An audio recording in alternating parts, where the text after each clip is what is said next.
If you're suffering from lower back pain, then you're definitely not alone.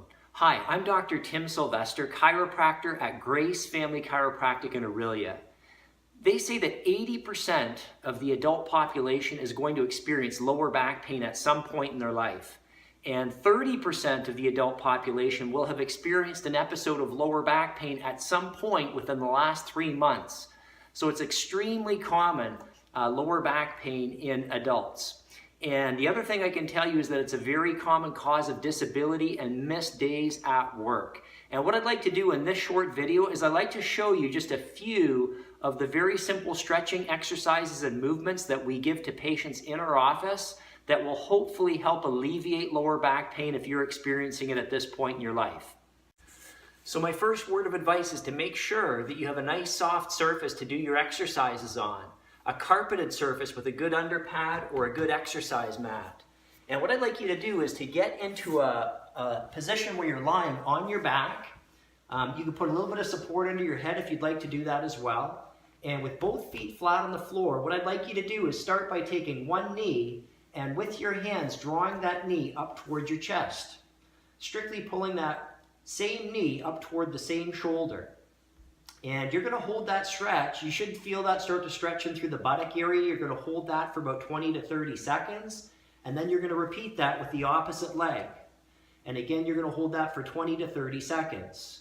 The next thing you're going to do is you're going to draw both legs up at the same time, taking both knees up and pulling them straight up toward the tummy again. And again, holding that stretch for about 20 to 30 seconds.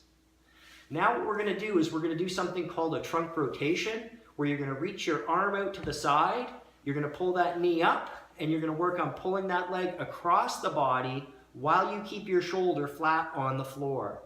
And again, you're going to hold that for 20 to 30 seconds. And then you're going to repeat to the opposite side. You're going to pull the left knee up, put the left arm out, and pull the left knee across to the right side of the body, almost like you're wringing out a towel. Now the next stretch I'd like you to do is I'd like you to put the feet flat on the floor again, cross your foot over your knee, and with your hands you're going to reach through and you're going to grab underneath your one knee and you're going to pull that knee up towards your tummy. And as you do that, you're going to feel that pull in the buttock area on the side of the leg that's crossing over. So again, what that looks like on the other side is you're crossing the left foot over the right knee, you're reaching through with the hands and you're pulling that knee up towards your tummy, and you should feel that pull in the butt on the left side, the foot that's crossing over. So each of these stretches I would recommend you hold 20 to 30 seconds and repeat each of them 3 times.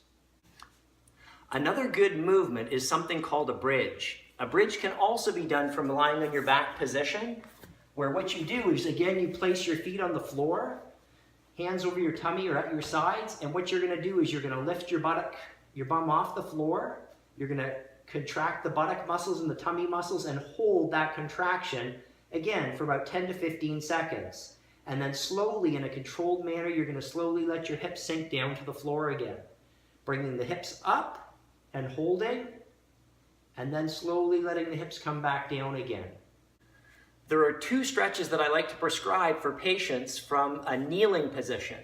So if you turn over and get onto your hands and knees, the first stretch that I like to prescribe is something called a mad cat or a pelvic tilt, where what you're going to do is you're going to hollow your back, and then you're going to tip your pelvis and you're going to arch the back. And you're going to hold that for about 3 or 4 seconds, and then you're going to hollow the back out again. And again, you're going to arch the back, hold it for 3 or 4 seconds, and then hollow the back out again. And I would repeat this movement about 10 to 15 times. And then I like to get down into a position, it's actually a yoga position called a child's pose, where you're going to sit your bottom down on your heels and you're going to reach your hands out as far as you can in front of your body. And this position here, you're going to hold for about 20 to 30 seconds and again, and you're going to repeat that 2 to 3 times. In closing, I would encourage you to do these stretches, spend 5 or 10 minutes 2 or 3 times a day on them. If you're not getting results, if you're not getting further ahead, then I would make sure that you consult with your chiropractor to make sure that there's nothing more complicated going on. I often tell my patients that you can stretch too hard, but you can't stretch too often. So make sure that you don't go too aggressive, and make sure that you always stretch both sides of your body. If you're stretching one leg, make sure that you do it on the other side as well. If you found these stretches helpful, please feel free to like this video, to share it with those people that you may know that are suffering with lower back pain as well. Thanks so much for listening. I'm Dr. Tim Sylvester. Bye for now.